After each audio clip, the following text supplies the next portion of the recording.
is what I call picking the scab. And this is another mistake that sometimes we make, and that is that we don't allow things to heal because we keep picking at it. Anyone have picking scab problems? I wouldn't know anyone who does that. Okay, I have a major problem with picking scabs, but basically what happens with picking a scab in the physical body is that your body is naturally healing itself when it makes a scab, right? Assuming you've treated it and it's not infected, now it's scabs over. But what happens if you keep picking it? What happens to the healing process? What have you done? You keep stopping the healing process. You're actually slowing down the healing. You're pausing the healing every time you pick a scab. And sometimes we do this psychologically. We do this emotionally.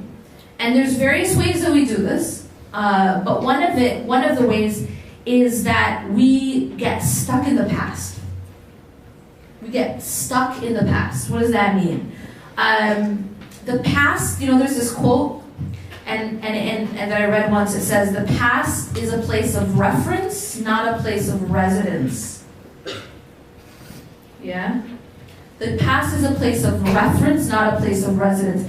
If you make your past a place of residence, that's picking the scab. You're not allowing that natural process of moving forward and healing because you keep picking at it.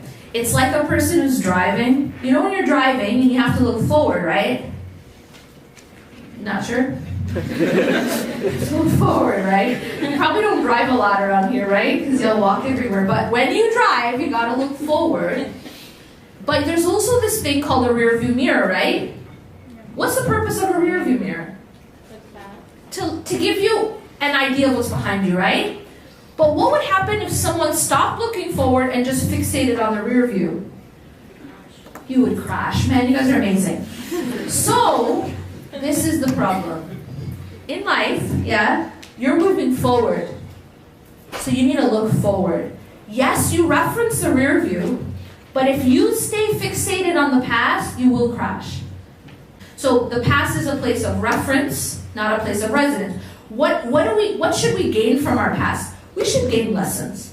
It's very, very important. I mean, we're not going to grow if we don't learn from our mistakes, right? We're not going to grow if we don't learn from our past experiences. But the problem is getting fixated, getting stuck. So how do you prevent that? I think one of the important ways to prevent that is to forgive ourselves. One of the problems we have is self-compassion.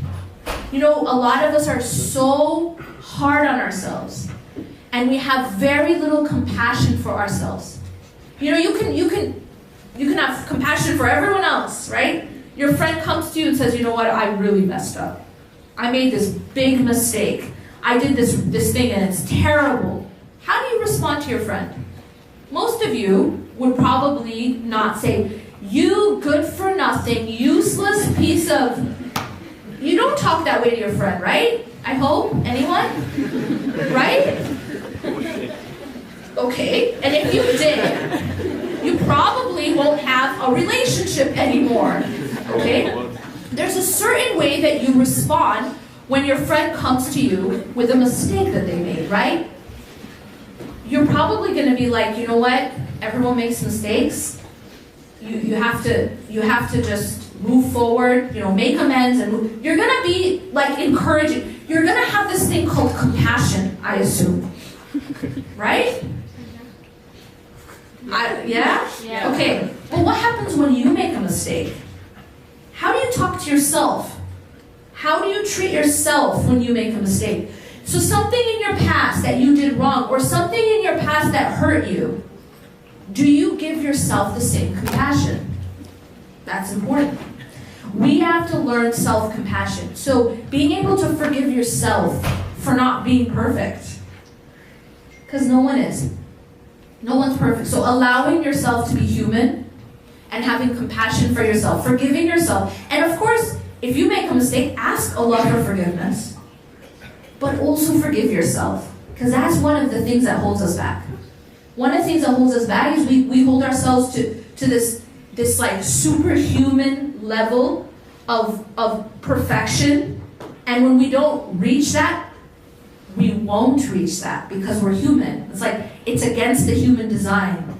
We're not perfect. You know, Adam ate from the tree. What do you think we're supposed to learn from that? Is that we're not perfect. We're going to slip. Even he slipped, and he's a prophet. He became a prophet.